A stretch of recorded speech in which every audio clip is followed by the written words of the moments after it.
Hello, everyone. Welcome to this Stamford Symphony online premiere. This is the next in our series, the ongoing series that we've been presenting all season long, but the first one in this new year of 2021. And I know we're already 3 days into it. Nonetheless, from all of us at the Stamford Symphony, again, Happy New Year. May it be a safe and a healthy and a better one for all of us. Thank goodness we closed the books on 2020 with all of the loss and sadness and incredible challenge and anxiety that we all had to get through together. Challenges remain for the future, to be sure. We're not out of the woods, but I feel like there's a new optimism and a new hope. And for the Stamford Symphony as an orchestra, as an organization, for music throughout the community, and for all of us, we have the chance to write a really hopeful new chapter. I feel like there's new wind at our backs.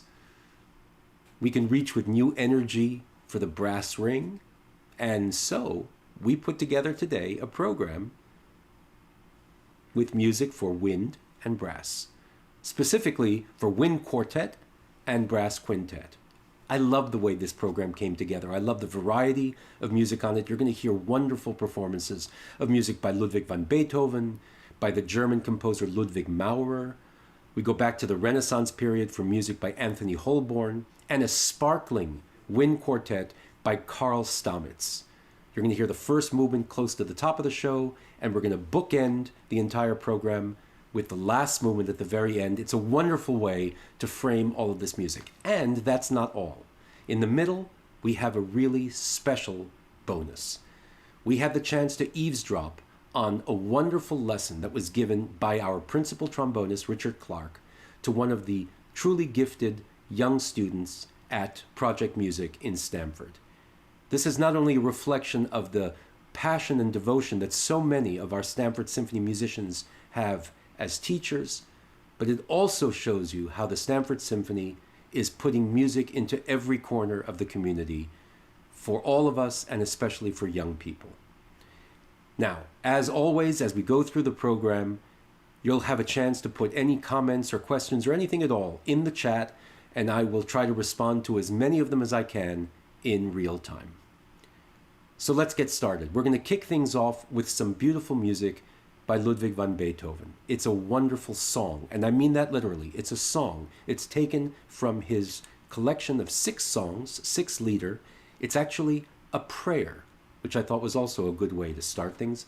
And it's in this arrangement for brass quintet by Don Ross. Enjoy.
Good morning, Michael.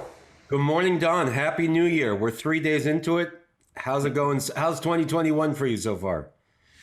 Well, fantastic, because my wife and I are out here in Cincinnati, which is the top of the world because our new granddaughter is here. I was going to say congratulations, Mazel Tov, Grandpa. Yeah. Is that your first? Yes, there's been a great deal of pressure associated with the birth of this child, and so we're so happy. I'm not going to ask any details, but congratulations. And this is a good harbinger that 2021 is going to be a better year. Absolutely. I'm so delighted to have a chance to talk to you about this program, this wonderful program, actually, which we put together highlighting the brass and wind music of a whole bunch of different composers. And there's some pretty interesting, it spans the gamut, from Beethoven all the way to Renaissance music back, and then to the German composer Ludwig Maurer. Let's start with the Beethoven because that leads off the program. It's a really interesting arrangement of these songs. They were originally written for voice and piano by Beethoven, a set of 6. And you guys chose this prayer, remarkably arranged for brass quintet. Talk a little bit about, well, I figured the 5 of you were not going to get up and sing the song, right? So a brass arrangement was the only way you were going to get us to listen to you. Absolutely. Brass players love to steal repertoire from great composers because I think a central part of the story of this performance is that the valve was invented in the 1820s and refined in the 1840s. And so composers who were writing before that couldn't write melodies for brass unless they were up in the high register. So think about 1839 or something when the more advanced valve was invented for brass instruments. Think about all the amazing music that was written for other members of the orchestra before then. For goodness sakes, all of the violin concertos and woodwind music. So so we steal from Beethoven, and we also really like to think about ourselves as making a singing tone. Brass players think more like singers than we do like someone who has to use a finger or an external vibration to make the sound. You should probably explain a little bit for people who don't understand this whole question of valved versus natural instruments. I mean, you did have Haydn and Beethoven and Mozart writing for brass instruments, and yet they were sort of dependent on the limitations of the instrument at the time and the virtuosity of the player because of this whole idea of partials and not being able to play chromatically as easily as when the instrument was developed. Just talk for 2 minutes about what that means. Okay, well, go back to Bach and Handel, who wrote some of the most amazing trumpet parts ever. They were written for a long, natural trumpet with no valves, and you had to rely just on the notes within the harmonic series. So you would make it long so that you could get up into the 8th, 9th, 10th partials where it sounded something like a major scale. Some of the greatest trumpet players in history were playing that virtuoso music before it was possible to play a chromatic scale. Haydn is a really interesting example in the middle of this history because he wrote his famous trumpet concerto in 1796 for a chromatic keyed trumpet. It had keys on it like a clarinet. And so this was an innovation. They were trying to find a way to be able to play real melodies in the middle register. But for a long time after the keys were supplanted by valves, composers in the classical tradition still wrote for brass instruments without the use of valves. I think those early brass instruments, like the cornets that Berlioz used in Symphonie Fantastique, they didn't have the same sound quality. It took a long time before the classical tradition composers accepted that you would use valves. In fact, I like to tell the story about the Paris Opera trying to play Lohengrin in 1850 on natural trumpets, and then changing. You'd pull out the crook for trumpet in D, and you put in the crook for trumpet in E, and it's 15 trumpet parts in Lohengrin, and they're placed all over the opera house, and it was a disaster. They just realized, we cannot do this. This music is so complex. The composers blithely assumed that you could make those changes and play chromatically, and meanwhile the brass players are going, yeah, right, we're using valves.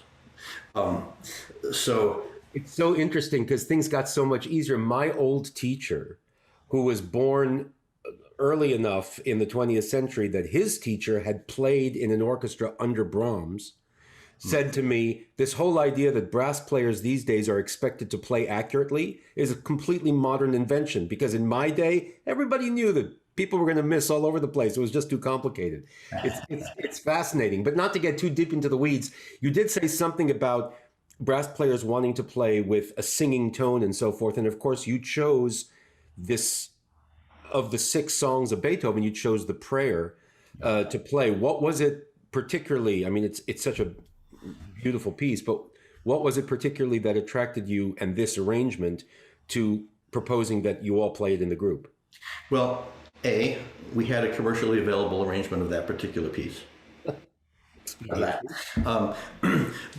also, I have to tell you how delightful it was to be together in that room with the 5 colleagues, and we start to play this music as though we were in a choir. And if you listen to that Beethoven, there's some places where we just breathe and phrase, end something and begin something absolutely together, and it has to do with the breath. So listen to places where we all just breathe together without having talked about it. That's the kind of thing that makes chamber music in person such an amazing experience. So we love to make a sound like a singer, brass chamber music is a wonderful way to do that. Well, Don, you're speaking my language, because music for me is breath. And it doesn't matter if you're sitting in an orchestra with 100 people or in a quintet, it's always the same.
Well, after that beautiful Stamitz wind quartet, the first movement of which we just heard, let's go back to the brass quintet and to something completely different. We're going back to music which predates Bach, predates the Baroque era, to the Renaissance era, and to the English composer Anthony Holborne, right? I love playing Holborne. Holborne was one of the first composers that I discovered when I started playing in brass quintets before I was even in college. And he wrote these pieces for lute ensemble, a collection of string instruments of various sizes. But there was not this tradition of you must play these on a particular instrument. So brass players can take these same pieces and achieve the same kind of interplay. And one of the things I love about this is that all of the parts are so interesting. So if you listen to not the melody part, but some of the other parts, they have all of this melodic and rhythmic interest. This is so interesting because I call people's attention to what you said at the very beginning of the program, where you were talking about the joy of reconnecting with your colleagues in this vocal way. You said it was almost like singing and breathing together in a choir. English music never lost its connection to vocal music. And yet here you have Holborne writing specifically not for voices, and yet there's this singing quality. And I think it's one of the reasons why the music of Bach as well, all the Baroque composers, lend themselves so well to being adapted for any other instruments, because it's not dependent on any one timbre or any one range. It is the counterpoint and the interplay of voices, just as you said, and the result is always beautiful. We're going to hear these four pieces by Holborne, and you've known them for a long time, right? You've loved them for a long time. Absolutely. We take repeats in many of these pieces, and it is an open invitation to whoever is playing the melody to put in some ornaments the second time. So that's part of the fun. Great. Let's listen to these wonderful pieces by Anthony Holborne.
The pieces that we played are arranged, meaning that they'll go back to the original manuscript, the original facsimile, and they'll just adjust them for the various instruments about to play.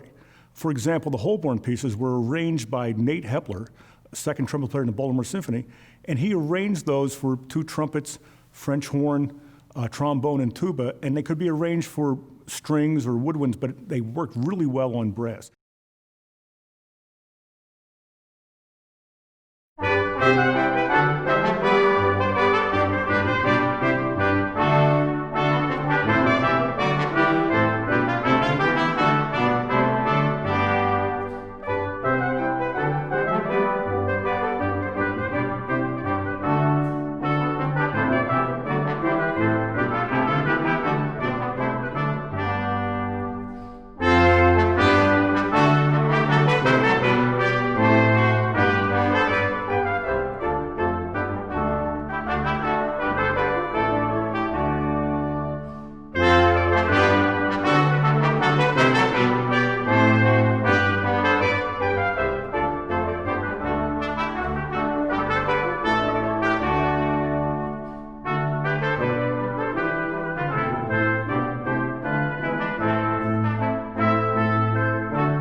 After all these months of isolation, to have something in the date book was so exciting for the last few weeks to see it there.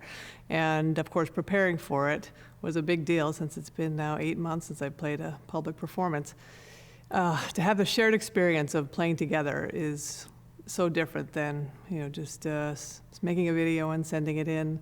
You get the satisfaction at the end of hearing everybody playing together, but to be in the same room, there's no comparison. There's no way to duplicate that at home.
Counterpoint. Bach is famous, wrote a whole series to teach counterpoint, meaning how voices of music interact with one another. And many of the pieces that we play, Renaissance pieces, have a lot of counterpoint in them. And we as brass players are very familiar with the amount of counterpoint we have, and especially in a group such as this, quintet, we get a chance to really delve into the middle of counterpoint.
Happy New Year, everyone.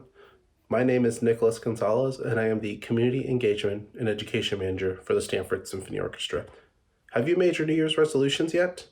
I know I have quite a few for the Stamford Symphony, and we can't wait to share them with you in the coming weeks. One initiative I am super excited about is strengthening our partnerships with the various communities across Fairfield County. In our next video, we will show you just one way how we do this. Chris St. Louis is a student at Project Music, and last month he had a one-on-one lesson with our principal trombonist, Richard Clark. The two talked about breathing, articulation, and how to make a beautiful sound. There are so many young, talented musicians within our community that we plan to engage with. If you are in Fairfield County and want to support or engage with the Stamford Symphony as we pursue this work, please email me at engagement@stanfordsymphony.org. Again, that's engagement@stanfordsymphony.org. Thank you, and let's have a great start to the new year. So you've been playing for 2 years. In school, I presume. I mean, I know this year's probably been crazy. What have you been doing this year? Well, actually, I don't really play in school like that. I'm in the project music program. Oh, okay. This is actually my third year. Oh, great. And I've been doing online project music. And I'm in a program, GCTYO, on Saturdays. Uh-huh. And I've done, throughout the summer, I did a couple of different programs. Yeah. So right now, I'm just doing the project music on Mondays and Wednesdays. Yeah. The trombone is the instrument, to I know I'm biased, but I think it's the closest to the voice. You know, it's the same sort of range to a men's voice, and it's same sort of ability to perfectly tune every note. Some conductors have said it's the instrument that you can play perfectly out of tune, because you can any note you can zero in on or zero out of. Why don't you play? I'd love to hear it.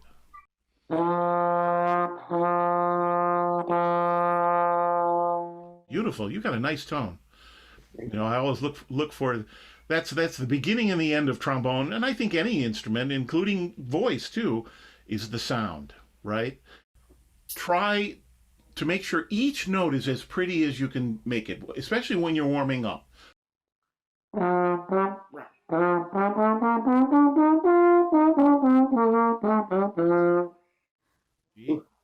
don't know if I can hit that G. Oh, you can hit that G. I can hear it.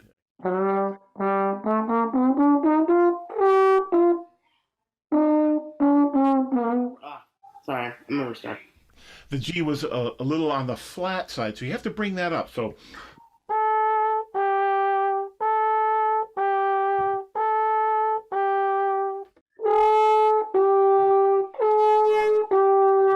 You got it. That's it. And you've got those notes in spades. That's good for you. I mean, I applaud you. So, I know you're warmed up now. Let's hear the piece. I'll give him a shot. Well, that's all you can do, right? I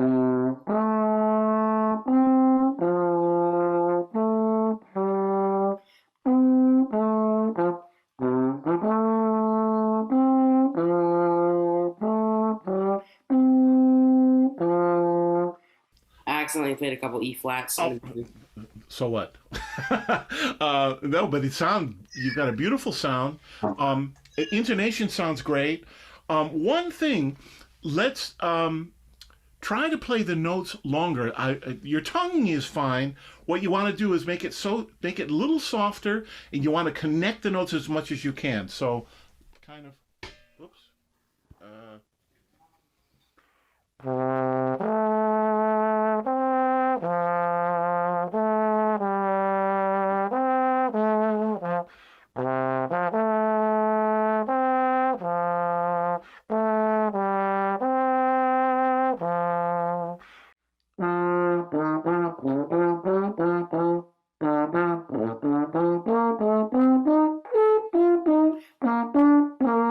There's another exercise that a famous teacher in Rochester by the name of Emery Remington, he taught it at Eastman School of Music. He had a kind of a warm up or a warm down that's a nice sort of legato thing, and it goes like this.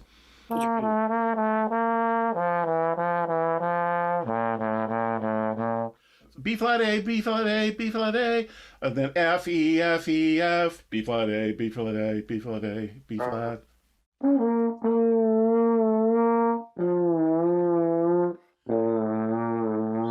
Okay, and now just add a little bit of tongue to that. You're going to not stop the air, but the tongue is going to work. It says da da da. The tongue just flicks like a snake. Da da da da da. keep the air going. And you're just gonna touch with the tongue.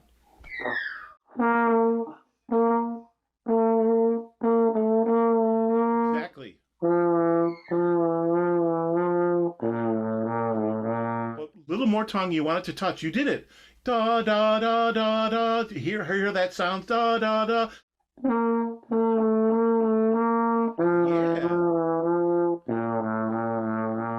Exactly. And that's how you play this piece. Yeah.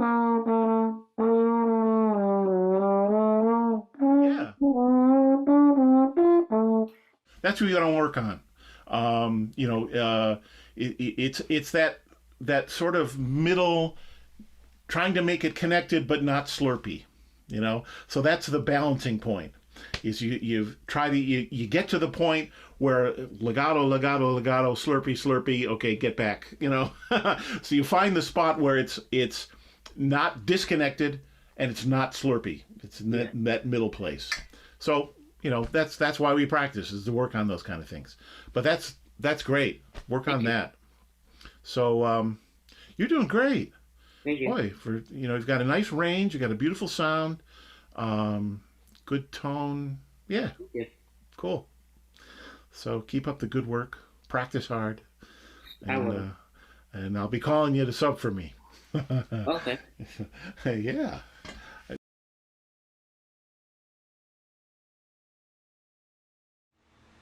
And now we come again to something completely different to round out the program today for the brass quintet, which is music by Ludwig Maurer. I think it's really interesting because he's very much a German composer, but Russia kept pulling him back, right? He went 3 times in his long life for extended periods to Russia. I think his sons, also musicians, stayed in Russia.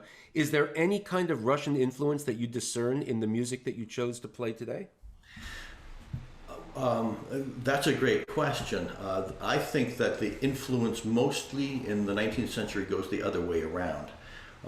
So that Russian music was so influenced by German musicians. I think that in 1859, 1860, both the St. Petersburg and the Moscow conservatories were founded. And I think I read that every single faculty member was German when they started.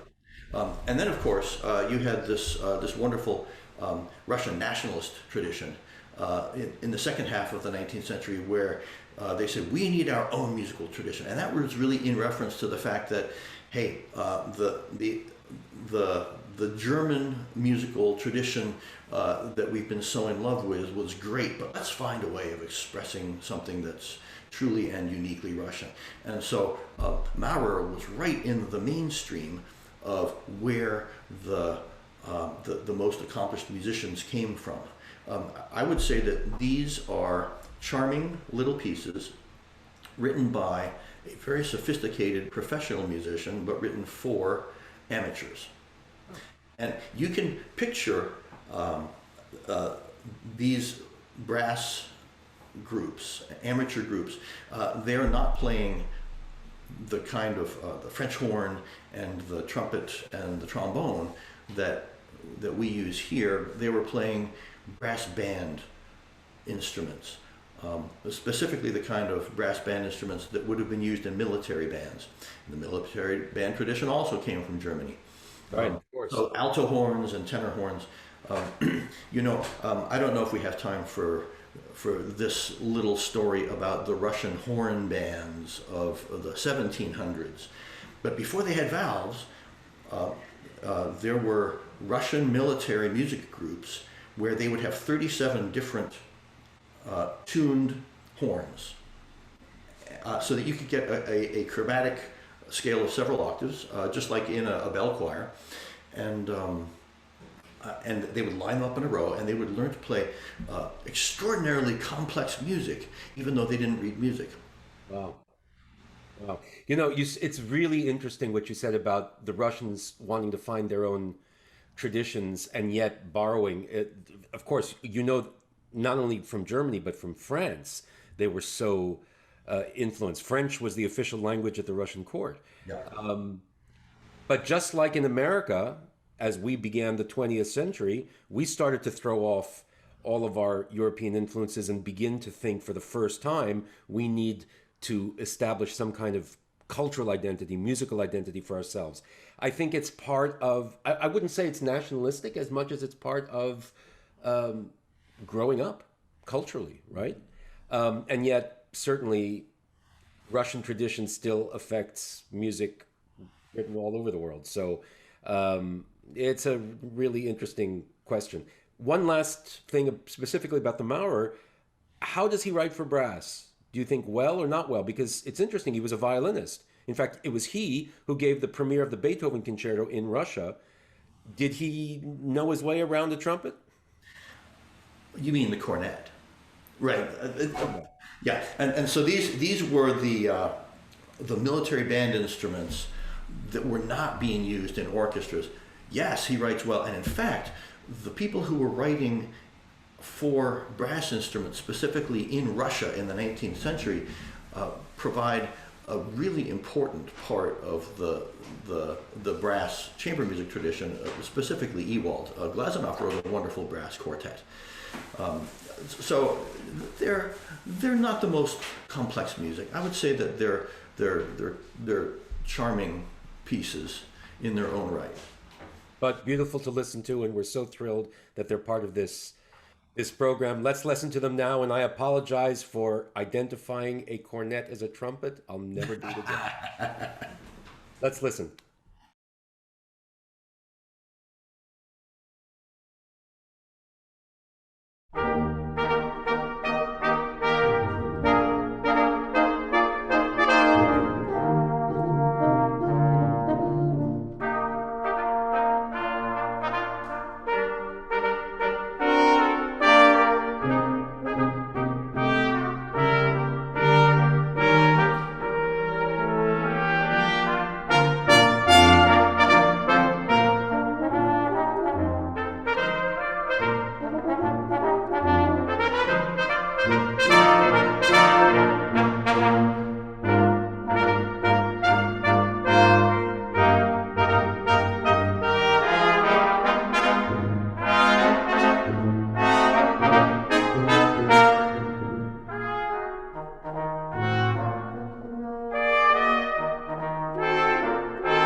The best memory that I have of a holiday concert was just from a few years ago, playing with the Stamford Symphony Brass Quintet at a church in downtown Stamford. It was a packed concert. It was a sold-out concert. There were singers and dancers, and it was just a beautiful community experience. And we wore Santa hats.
Well, with that beautiful performance of the last movement of the Stamitz Wind Quartet, we bring this online premiere to a close.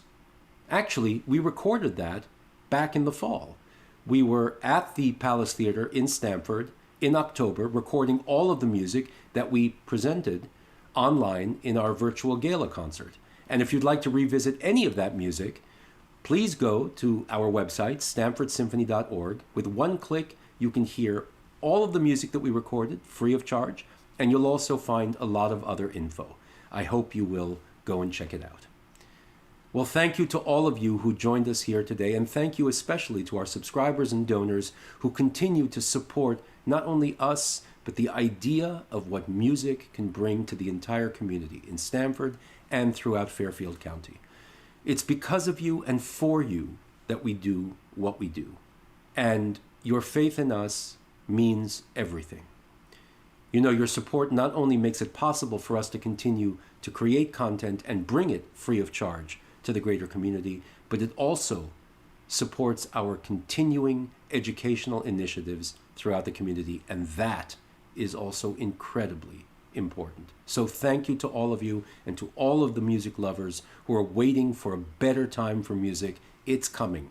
We cannot wait to come back and play for you as soon as we can in this new 2021 year.